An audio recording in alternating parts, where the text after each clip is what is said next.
Singh, Rajiv Memani, Mr. Mukundan, and all the distinguished members of the National Council of the CII and all the distinguished invitees who have joined us on this post-budget conference. It was quite an interesting experience this morning, and the Prime Minister really raised the level of debate around the budget to a very futuristic vision around a nation aspiring for much bigger targets, much better future for 1.4 billion people. And before I address some of the issues that Sanjeev ji raised, I just want to give you one or two issues contextually, because I do believe it's important that business and actually the people at large, and certainly friends from the media, also recognize and understand what has happened with the Indian economy over the last 25 years. I'd like to take your mind back to 1998, when Prime Minister Atal Bihari Vajpayee took the command of the government. He was an NDA Prime Minister from the BJP. Very clearly, and some of us may remember, he inherited an extremely weak economy in 98. This was soon after the 5-year Narasimha Rao period of economic liberalization, couple of years of Congress-supported coalition governments, and we have all seen that when Congress supports any coalition government, how unstable and how frequently governments change. So we had Deve Gowda ji, we had Inder Gujral ji, and finally the government just couldn't run. In that context, 98, when Prime Minister Vajpayee took over, our GDP was only $428 billion. The bank rate at that point of time was 10%. And if the bank rate is high, it clearly means that inflation was very high. The bank rate usually benchmarks itself to inflation. Foreign direct reserves were about $26 billion, 98. Not too far back in history. Against $26 billion foreign exchange reserves, our external debt was about $100 billion. There are many other indicators. We had a CAD of 1.4%, and I have many other indicators before me. Vajpayee ji ran the government for 6 years. We remember that government for the wonderful work it did on infrastructure, on governance, on improving several initiatives to reach the people of India. The Antyodaya Ann Yojana came at that time. Literacy for All program was initiated at that time. Several programs were initiated. And at the end of 6 years in 2004, the GDP was about $721 billion in US dollar terms. The bank rate had reduced from 10 to 6%. And foreign exchange reserves had gone up to over $100 billion. I think it was $104 billion when Vajpayee ji left office. But, mind you, this is the important point. Our external debt had not increased. Our external debt was still hovering around $100 billion.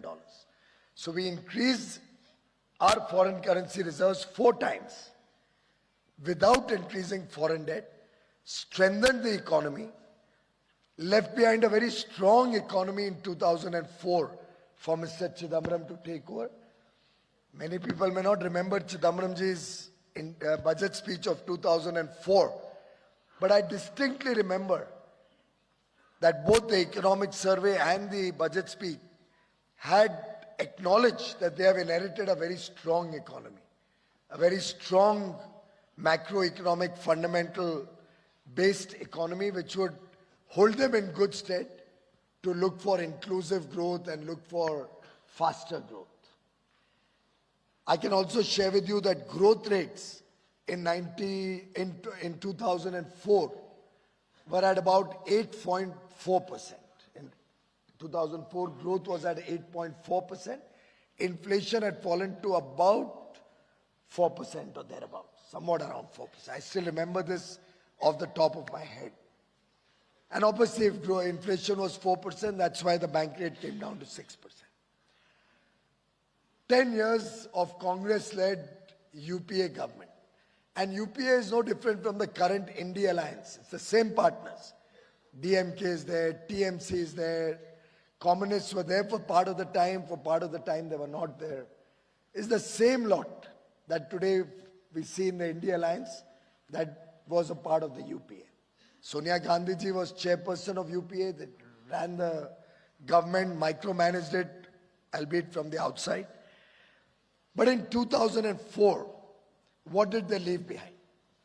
After 10 years, they left behind bank rate at 9%, inflation at probably 8% or so, twice what they had inherited. Growth rate had again plummeted. Vajpayee inherited 4% growth, 8% inflation, left behind 8% growth, 4% inflation.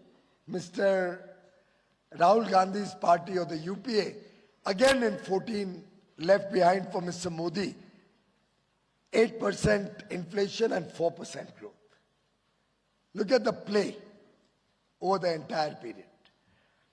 Current account deficit, which had come down from 1.4 to 0.8 in 6 years of Vajpayee government, again rose to 4.8%. And clearly, as a fragile five economy, I think the Prime Minister did mention that, we were in a dark phase of India's growth. Our potential was not being fully utilized. Series of corruption scams had broken the morale of the country. We were not recognized across the world. Many of you travel very extensively. What was the respect the Indian passport got us anywhere in the world? I'm saying this only to contextualize that once again in 2024, after 10 years of the Modi government, what happened? The GDP doubled in US dollar terms. Bank rate again came down from 9% to about 4.5%, 4.25% to be precise. Our foreign direct reserves went up to $670 billion, almost 220% of what we had inherited, more than twice what we had inherited. Current account deficit from 4.8% again came down to 0.6%. Just reflecting how a good government can make a massive difference to the future of India. Why do we today talk from a position of strength? Why do we say the world looks up to India today? Why does everybody in the world want to have an FTA with India? Why does every country want to expand relations? All parts of the world, across a different spectrum also, East and West also. And the mood of the nation in 2014 and the mood of the nation in 2024 make for an interesting case study.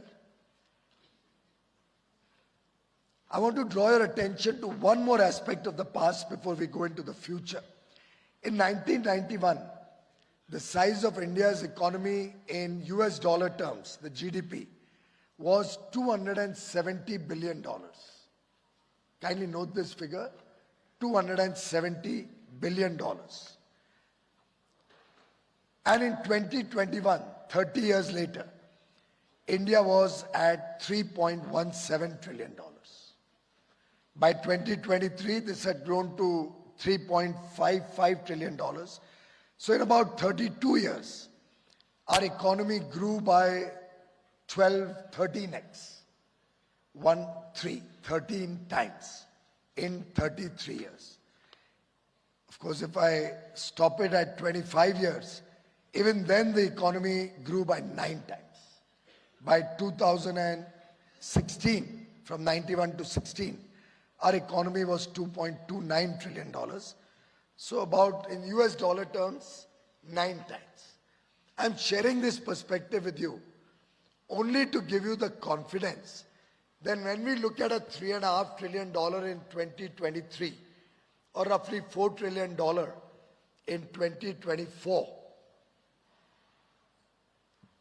any person who understands the power of compounding and econometrics will appreciate that when we talk of an India which is a developed nation by 2047, when we talk of an India which is a $30 trillion plus economy, my personal bet is it will be a $35 trillion economy by 2047, 10 times what we are today. And why do I say that? I say that because we are under 30 years. Our average population is 28.4 years. Young nation, aspirational nation, as the Prime Minister said. Big dreams. And today, with all the basic needs taken care of, food, clothing, shelter, health, education, roads, water, electricity. You remember that famous Bijli Sadak Pani, BSP, and digital connectivity, all the basic needs, largely reaching the last man at the bottom of the pyramid. Whatever little bit is left, the Prime Minister is working relentlessly to make sure no child born in India is deprived of the basic needs. We made 3 crore homes, another 4 crore homes are slated to be made in rural India in the next 5 years. Another 1 crore homes in urban India.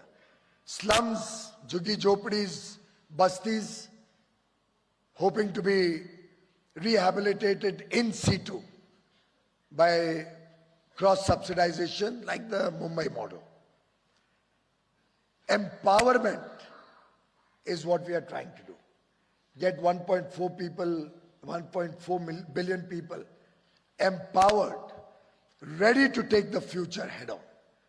And our young people, our boys and girls, our men and women, having big dreams, big aspirations. That's what we are all working for.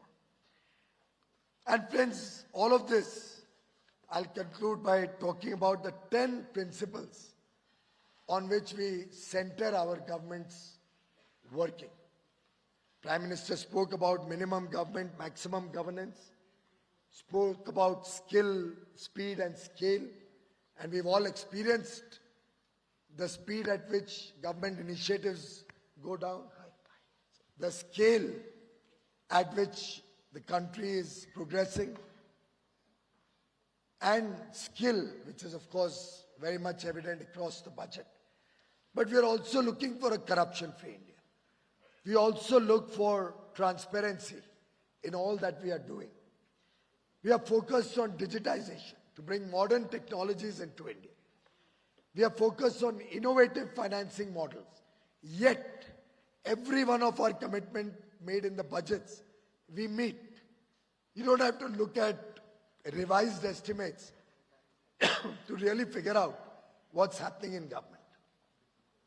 There'll be deep focus on monitoring what's happening in government and outside government, holding people accountable for performance. And friends, we prioritize issues. We see what the problem is, go into the root of the problem, find out what needs to be done to resolve issues. And I could give you a million examples to justify that this government works on certain principles. This government who looks at time-bound execution of projects. PM Gati Shakti has been a game changer when it comes to planning and implementation within cost and time of projects. And this is an outcome-oriented nation ready to take on the challenges of the future. Friends, what Sanjeev said about states and the involvement of states, we are very cognizant of that. But you will appreciate that by and large, those states which have been forward-looking or which are now willing to be forward-looking have been able to enjoy the fruits of that development. Why is it that in Mumbai or Maharashtra, where I come from, we saw a spurt of projects, both industry and infrastructure, from 14 to 19. And then, partly due to COVID, but of course also due to mismanagement, losing out on that growth momentum for 2.5, 3 years. When we had a government which was full of excuses. And then again getting the mojo back into government after that. But it is not a question of which party rules the government. It's also about if a government is willing to be fiscally prudent, if a government, state government that is willing to take bold decisions. Now we can't have governments, and they could be on both sides of the spectrum, bringing in laws, let's say to protect jobs for local people, like we just saw in Karnataka, and then expect foreigners and investors from across India to come and invest in that state. But I do think proactive governments, governments which recognize that principles of good governance are going to determine the success of India, are successful in attracting investments. UP is a case in point. Large, and where my friend Jayant Chaudhary, Honorable Minister for Skill Development, comes from, large amount of infrastructure development, focused efforts for law and order improvement, generating trust and confidence of investors, industry, and you see 40 lakh crores of investment flowing into UP in one global investors meet, 40 lakh crores. The Prime Minister had gone for the groundbreaking ceremony for, I think, the first and second lot. I had gone in for one lot also. Within 2 years or 2.5 years of that program, which ENY, I think, had conducted the Global Investors Meet there, we are already seeing about 75% of the projects groundbreaking having been done. It's possible. And governments who do not politicize, who do not do fear-mongering, who do not make promises only on doles, but focus their energies on building a strong foundation on which a tall skyscraper of development during our Amrit Kal can be built. Those are the governments which will be successful. It's a very sad thing for me to acknowledge that there are some governments which have lost their direction. We saw what happened in Andhra Pradesh over the last 5 years, and the government was changed with more than 90% of the seats going to a new government. More than 90% to the Chandrababu-led NDA alliance. It's something I've not seen in any major state ever before. 93 or 94% seats going to a new party. People today are demanding all those states which have let down the expectations of the people, which have been making frivolous promises, trying to weaken the fabric of society, trying to talk of divisive tendencies. I mean, a Karnataka Deputy Chief Minister's brother, former colleague of ours in Parliament, in the Lok Sabha, of course the people of Bangalore defeated him this time, had the audacity to say that if Karnataka doesn't get back every rupee it pays in taxes, the southern states will be forced to think whether they want to be a part of India, the Union of India. If anybody has the audacity to even think like that, I can tell all of you that till Prime Minister Narendra Modi is there, or for that matter till even one BJP worker is there, one worker of the NDA alliance is there, we will never allow the country to be divided. We will never allow such vociferous tendencies to rule.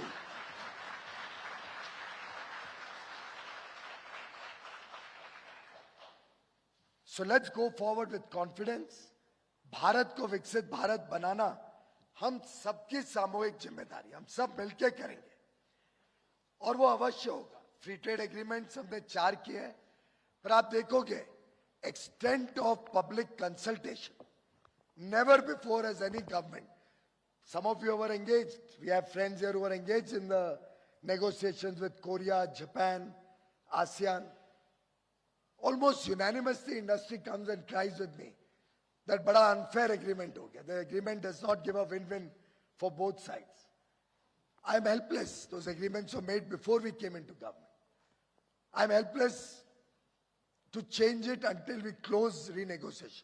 I've forced their hand and we are now under renegotiation, but obviously when they realize they are on a weak foot and the Congress-led agreements were better for them, they're happier to keep that rather than changing the agreement. So they're going very slow. We are also pursuing it. And what did the Congress leave behind? In 2012, we were not even a part of the original RCEP formulation. RCEP was between 15 nations. India was not there. In 2012, the Manmohan Singh government decided to jump into RCEP. And we were forced to negotiate. And can you imagine what pressure there must have been on Prime Minister Modi when he stood before the world, 15 prime ministers and presidents and kings sitting in front of him, only to announce that India does not find RCEP to be good for it, for our national interests. We decided not to join RCEP because all of you told us not to join RCEP. Every stakeholder interaction I had from June to October, and I must have had more than 150 or 200 in that 4-month period. CB was there in many of them. Many of you must have participated. Piyush was there, I remember. But when I unanimously heard the fear psychosis that RCEP had created in Indian industry, in the MSME sector, we took the bold decision to walk out of RCEP, which was never in the first place good for India. It was a China-India FTA. We already had an FTA with ASEAN, Japan and Korea. Australia could have been finalized, but we stopped it in the UPA regime 2008, or it was stopped maybe a little later because RCEP was going on. Otherwise, Australia, we finished now. It was an easy-to-do agreement. But we stopped it saying RCEP will prevail. Really, the agreement was a China-India FTA. And today we would have been a nation of salesmen and salesgirls hawking Chinese goods in India. And all industry would have been threatened with the inflow of cheap, low-cost, substandard, very often very low duty or zero duty goods coming from all sorts of countries where we could never have been able to compete. You look at our agreements. When we did an agreement with EFTA, we earned $100 billion investment commitment linked to the concessions given. That's only in FDI. Norway's pension funds, FII investments are not included in that. Only pure play FDI, $100 billion. Any businessman here, any industry person will appreciate. That's not 100 billion, it will be 4 times that. There'll be Indian component, there'll be debt component. We'll have a $500 billion investment flowing into India. And if they don't bring in 100 billion and technologies to match, we can claw back the concessions we have given them. First of its kind FTA. Never has there been an FTA linking investments to duty concessions. With Australia, when we found that we were not on equal terms, Debjani, I saw somewhere here. Yeah. So Debjani and the entire IT industry worked with us and we got an income tax concession which helps our entire IT industry or any other investor from India in providing goods and services there, saves a double taxation, makes us more competitive. And my estimate was, while the agreement happened 2 years back, 5 years from now, we'll probably be saving $1 billion in double taxation from that Australia agreement. And without getting that, we didn't sign the agreement. $1 billion a year, by the way. So this is the kind of national interest that this government under Prime Minister Modi protects. And we are committed to making sure that every action of the government is focused towards a better and brighter future to all of you. There will be a two-way traffic. I'm happy to do more FTAs with countries which you guide us to do, and not do it with countries where you guide us not to do. But it'll have to be a two-way traffic. FTAs can't happen with our demand for opening up their markets and not giving any markets in India access to their investors or companies. So it will be a two-way traffic. I urge your cooperation to help us move faster on FTAs, on quality control orders, which will also help you to get better market share and ensure that substandard goods don't flood the market. Help us how we can help you more. Even if it's a state subject, get back to Invest India. Get back to DPIIT. We are happy to be your ambassadors. We are happy to champion your cause. We are happy to decriminalize more laws, reduce the compliance burden on all of you. I mean, I have people who come out with reports that there's a lot of compliance burden. When we ask them for specifics, so when we want to discuss specifics, we don't find enough data. I urge all of you, where are the laws, compliances, processes, procedures which are bothering you? At least at the center, we can do it very quickly. With the states run by the NDA, I can push them to do it faster. Others also, I can talk to them. Please come forth with how we can help you. We have land in so many places in industrial parks. We are setting up 12 more industrial parks across the country. We have 5 or 6 mega textile parks coming up. I urge all of you, please make use of that. 1 lakh crores of Anusandhan, R&D funds, government wants to spend. We urge private sector to make use of these initiatives. You always wanted R&D. We are ready to come forth with our share of the investment. But we'll have to work together. But I'm very confident that if we work as a team, as Team India, if you work as a team between yourselves and support each other, not importing any and everything which is available in India. I mean, each one of you can support each other also. And I've been pleading in so many CII, FICCI, ASSOCHAM gatherings. It's incumbent on you also. Where is the support to Indian industry from each one of you? How much support Indian startups get for early stage financing from Indian investors and Indian businesses? Why do we have to sell out cheap at very low valuations the ideas of our young boys and girls, men and women, who come up with innovative startup thoughts, but have to sell to foreign investors just for a few dollars, large parts of their equity?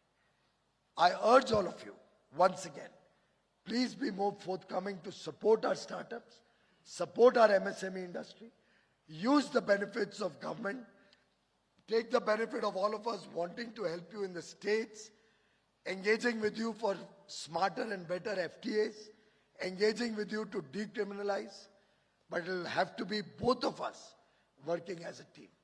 So I invite CII to play a lead role, and let's together be the change, make the difference that we always wanted to see in India. Thanks.